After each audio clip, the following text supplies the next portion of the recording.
인 가구들이 늘고 있다고 하죠. 여러 가지 이유들이 있겠지만은 각박한 현실 속에서 인간 관계가 공동체 생활이 오히려 스트레스가 되고 또 진실한 대화와 교제가 어려워지면서 생겨나는 현상이 아닌가 그렇게 봅니다. 공동체 속에서 서로와의 관계성 속에서 얻는 유익보다는 그저 혼자 자신만의 세계에서 얻는 즐거움을 추구하려고 하는 경향이 점점 늘어나고 있습니다. 하지만 성경은 이렇게 나 홀로의 삶이 아닌 하나님 중심, 이웃 중심으로 함께 살면서 얻는 즐거움과 복을 말씀합니다.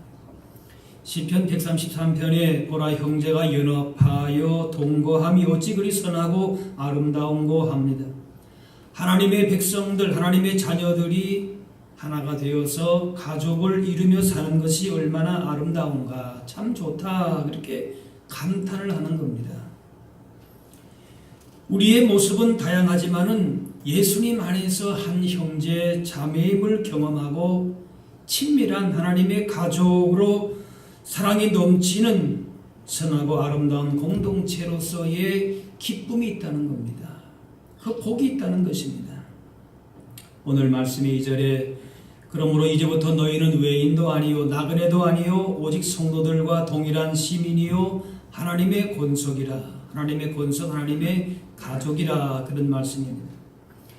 가정은 건물이 아니고 가족이지요. 교회 역시 건물이 아니라 사람입니다. 교회는 하나님의 가족입니다. 가정과 교회 둘은 공통점이 있는데 둘 다 하나님께서 친히 만드신 기관이고 하나님의 뜻과 계획이 담겨져 있습니다. 두 공동체가 건강할 때에 그 안에 있는 한 사람 한 사람 구성원들이 복되고 또 그 사회가 건강할 수가 있습니다. 개인주의가 심화되고 또 공동체 안에서도 갈등과 다툼이 많은 시대를 살고 있지만은 하나님께서는 교회 공동체, 하나님의 가족된 교회를 통해서 우리 가운데에 주시고자 하시는 복이 있습니다. 우리의 믿음과 삶이 바르게 세워지기 위해서는 우리가 한 사람 한 사람 자신의 수고와 헌신이 있어야 되겠지요. 또 한 사람 한 사람의 믿음이 바르게 세워져야 할 것입니다. 그런데 우리 한 사람으로의 노력과 수고로서만 우리의 신앙이 이루어지는 것이 결코 아닙니다. 옆에 사람에 의해서도 결정이 됩니다. 옆에서 함께 신앙생활 하는 것이 성도의 온전한 신앙생활이 됩니다. 우리의 믿음은 공동체 속에서 하나님의 가족인 교회 속에서 온전하게 열매를 맺게 됩니다. 하나님의 가족인 교회를 통해서 하나님의 사랑을 더욱더 풍성하게 경험합니다. 하나님의 거룩하신 뜻을 깨닫게 되고 또 그 뜻대로 살게 됩니다. 그렇기 때문에 교회가 가져야 할 비전은 교회의 어떤 구조나 건물이 아닙니다. 무슨 대단한 프로젝트가 아닙니다. 보이지 않는 무형의 교회로서의 가정 같은 공동체를 세우는 것이 되어야 합니다. 그것이 건강하고 아름다운 교회의 모습입니다. 어떻게 복된 신앙생활을 할 수 있습니까? 라고 묻는다면 그 대답은 교회가 교회다워지면 됩니다. 이렇게 말할 수 있습니다. 우리 개인의 신앙생활을 열심히 잘하는 것도 물론 중요하지만은 교회 안에서 교회를 통하여서 주시는 하나님의 복과 그 계획 가운데에 우리가 들어갔을 때에 우리의 신앙생활이 복되게 된다, 그 말씀입니다. 성도의 모든 삶은 교회와 연결되어 있습니다. 우리의 믿음이 바로 서려면은 교회관이 바르게 정립되어야 합니다. 교회가 무엇인가에 대한 분명한 인식을 하고 있어야 됩니다. 내가 그 교회 속에서 함께 교회를 이루고 있다라고, 하나님의 가족이 되어 있다라고 하는 사실에 대해서 분명하게 인지하고 있어야 한단 말이죠. 본문에서는 아름다운 그림을 보는 듯한 지어져 가는 교회의 모습을 보게 됩니다. 예수님을 모퉁이돌로 하고 그 위에 많은 믿음의 선배들이 하나하나의 벽돌이 되어서 건물을 지어가고 있고, 다시 우리도 거기에 합류해서 교회의 한 몫을 담당하고 있는 모습을 그리고 있습니다. 그렇게 이제 아름다운 교회를 지어가야 되는데, 그런데 실상 우리 자신의 모습을 바라보면은 실망스럽습니다. 또 우리 주변의 목회자나 직분자나 성도들을 보게 될 때에 실망도 됩니다. 과연 이 교회 속에서 내가 무엇을 얻을 것인가? 우리의 신앙이 교회 공동체 속에서 완성이 된다고 하는데 과연 무슨 유익이 있는가? 무슨 복이 있는가? 또 하나님의 무슨 계획이 있는가? 혼돈이 올 때가 있어요. 이게 좀 소리가 울리지 않는가요? 그래서 이렇게 교회 생활이 흔들리면서 모든 것이 흔들리게 되는 걸 볼 수가 있습니다. 하지만 이렇게 교회의 연합성과 허물이 있음에도 하나님께서는 교회를 통해서 놀라운 구원 사역을 이루어 가십니다. 또 은혜와 복을 받게 하십니다. 그것은 하나님께서 친히 교회를 붙들어 주시고 이끌어 가시기 때문에 그렇습니다. 우리 자신들이 사랑이 많고 거룩하기 때문에 교회가 바로 서는 것이 아니고, 우리를 거룩하게 하시는 성령님이 이곳에 계시기 때문에 교회는 사랑의 공동체가 되는 것입니다. 오늘 본문에 그걸 말씀합니다. 18절에 그로 말미암아 우리 둘이 한 성령 안에서 아버지께 나아감을 얻게 하려 하시니라. 그로 말미암아, 우리가 앞에 내용 보지 않았지만은 예수 그리스도로 말미암아, 십자가의 구속의 피로 말미암아 하나님과 우리가 화목하게 되고, 또 우리 사이에 화목하게 되고, 그래서 하나의 공동체를 이루는 예수 그리스도의 구속의 은혜가 있는 것이죠. 그로 말미암아 우리 둘이 또 한 성령 안에서 아버지께 나아가는 그런 우리가 공동체적인 한 가족으로서의 신앙을 갖게 되는 것입니다. 그런데 사람들은 이렇게 공동체로도 모이지만은 그 안에서 또 편 가르기를 합니다. 그저 함께 모이니까 좋다 해서 모여서 뭔가를 하기는 하는데 온전한 공동체가 또 되지를 못합니다. 나와 내 생각과 취향과 배경이 같은 사람들끼리 한 편이 됩니다. 내 편과 내 편을 정하고 내 있는 편에서만 안정을 느끼고 다른 편 속에서는 불안과 긴장과 대립과 갈등을 겪기도 합니다. 공동체 내에 있기는 한데 그것은 홀로 있는 것과 마찬가지입니다. 개인적 이기적인 그런 모습이 그대로 공동체 속에서도 나타나기도 합니다. 편가르기를 가장 심하게 하는 사람들이 정치가들이라고 할 수 있지. 자기와 같은 편을 많이 만들어서 세를 형성하고 권력을 추구하는 것이 그들의 어떻게 보면 정체성이라고도 볼 수가 있지. 뭐라고 할 것도 없지요. 그런데 우리가 교회 안에서는 한 가족이 되어야 됩니다. 어떤 이익 집단이 아니에요. 뭔가 다른 목적이 있는 것이 아닙니다. 따라합시다. 교회는 하나님의 가족입니다. 그 자체로 의미가 있는 것이 아닙니까? 거기서 뭘 하겠다는 것이죠? 세상에 어떤 뭔가를 추구하겠다는 거 아닙니다. 무슨 화려한 뭔가를 이뤄내겠다는 거 아닙니다. 하나님의 가족으로서의 공동체를 이루고 있다라고 하는 그 자체로 복인 것이지. 믿습니까? 편을 나누어서 분열되는 모습은 어디를 가든지 있습니다. 그런데 교회 공동체 안에서도 발견되는 안타까운 모습을 보게 됩니다. 하지만 우리들이 비록 부족하고 허물이 글지라도 성령님의 은혜가 있는 가정과 교회는 이런 문제들을 극복할 수 있는 길이 있습니다. 오늘 말씀이 우리 둘이 한 성령 안에서 아버지께 나아감을 얻게 하려 하심이라.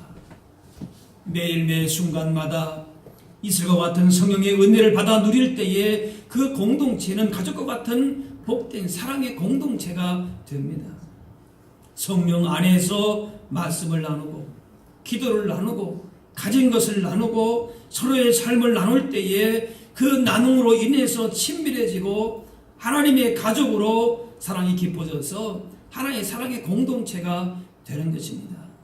초대 교회가 교회 될 수 있었던 것은 성령 충만한 공동체로서 성령의 능력으로 강건할 때에 은혜를 나누고 평강을 함께 누리고 화평한 공동체가 되었던 것입니다. 자기의 것을 자기의 것으로 주장하지 않고 나눔의 삶을 실천하는 가족의 공동체가 된 것입니다. 우리는 교회를 통해서 내가 어떻게 위로를 받을까? 내가 어떻게 격려를 받을까? 내가 어떤 도움을 받을까? 물론 그런 마음이 있는 것이 이상한 것은 아닙니다. 그런데 이 마음만 가지고 있으면은 가족이 되지를 못합니다. 오래 가지를 못합니다. 금방 실망합니다. 가정과 교회는 서로 보살피고 위로하고 서로 격려하고 세워주는 공동체가 되어야 되는 겁니다. 어떤 신분의 차이, 위아래가 없는 것이에요. 따라합시다. 서로 보살피고 서로 위로하고 서로 격려하고 서로 세워줘야 합니다. 네. 어떤 사람만 그런 사람이 있는 것이 아니에요. 서로가 어린 아이가 어른도 그렇게 축복해주고 기도해주고 세워주고 할 수가 있는 것이에요. 나만 위로해달라, 나만 사랑은 달라, 그것이 아니에요. 가족이 그렇게 될 수가 없지요. 서로가 필요한 사람들이 되어야 되는 거죠. 하나님이 가족이 된 누구든지 이런 마음을 품어야 합니다. 예수님의 사랑으로 성령님의 은혜 가운데서 도와줘야 될 사람이 누구인가?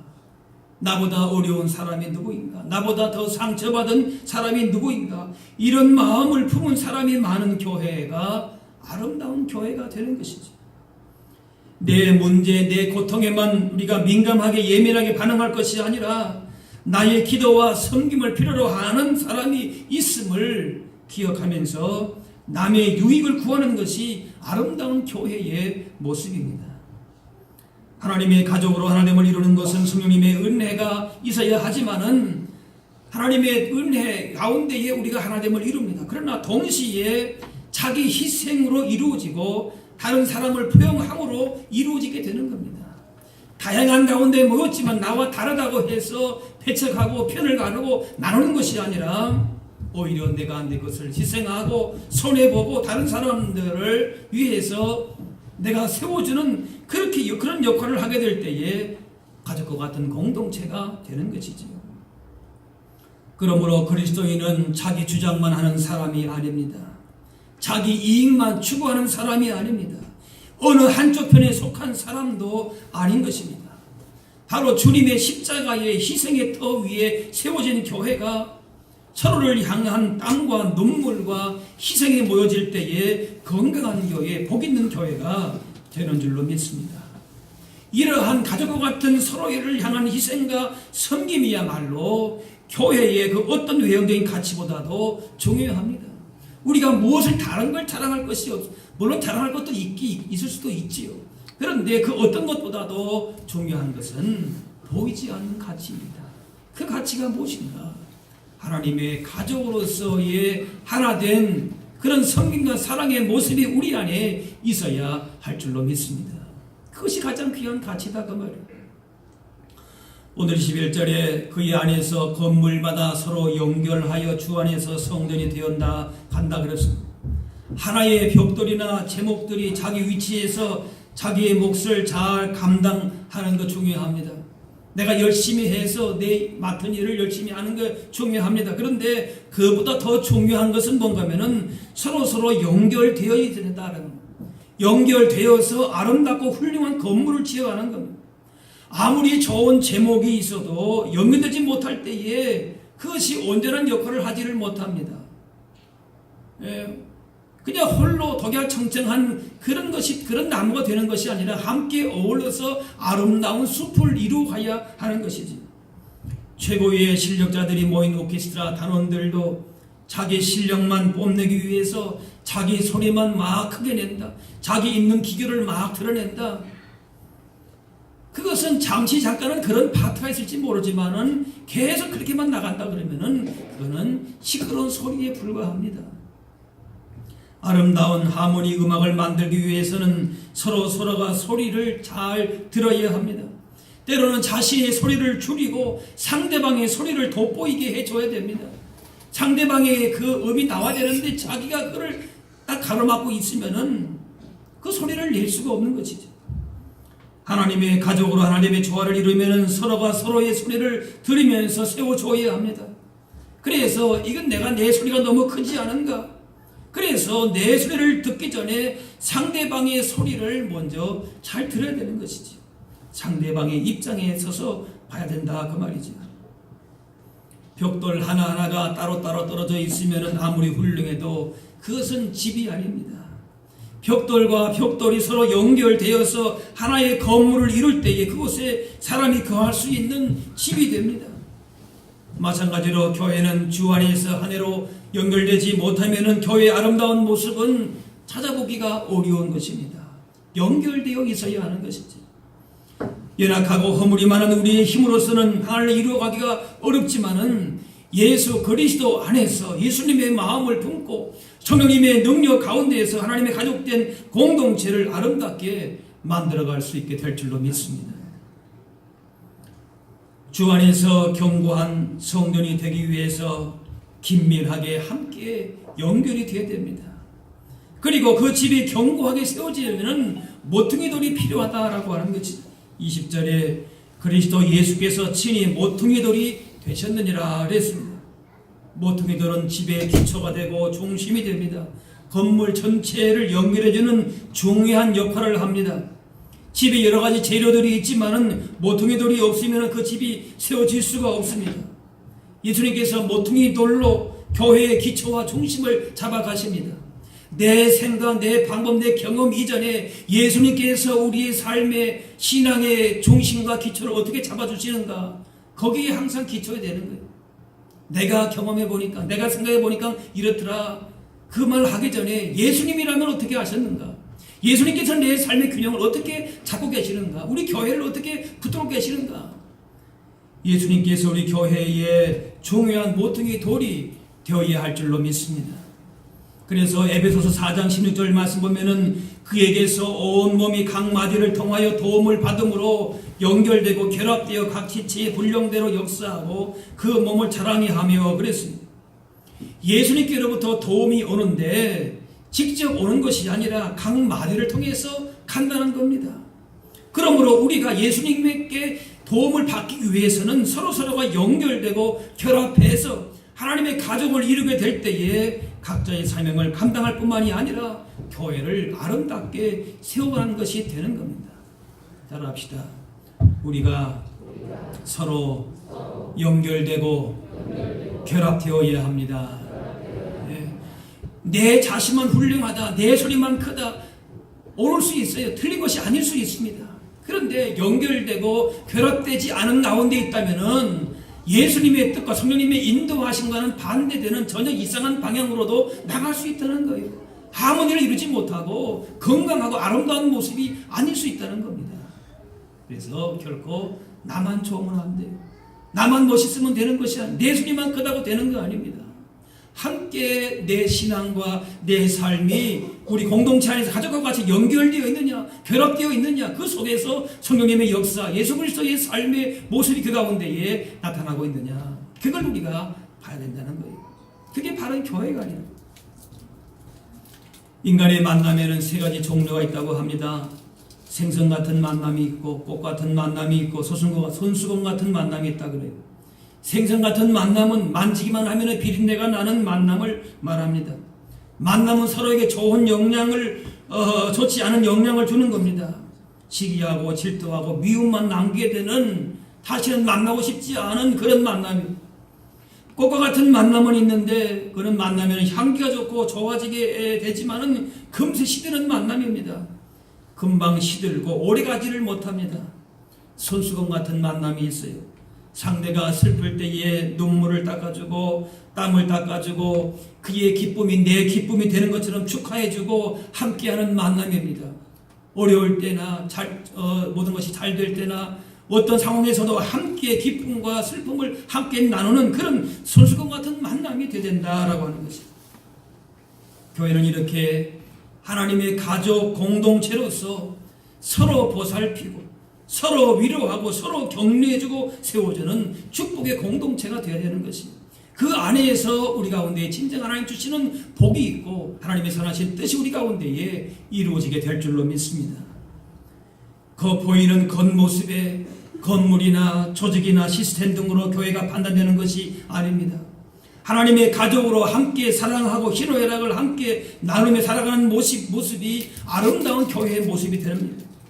건물이 좋지 않아도, 프로그램이나 시스템이 좋지 않아도, 예배가 그다지 세련되지 않아도, 교회의 구성원들이 사회적으로 레벨이 높지 않아도, 교회의 주변 환경이 좋지 않아도 서로가 하나 되어서 하나님의 가족으로 살아갈 수 있을 때에 진정으로 아름다운 교회가 되는 줄로 믿습니다.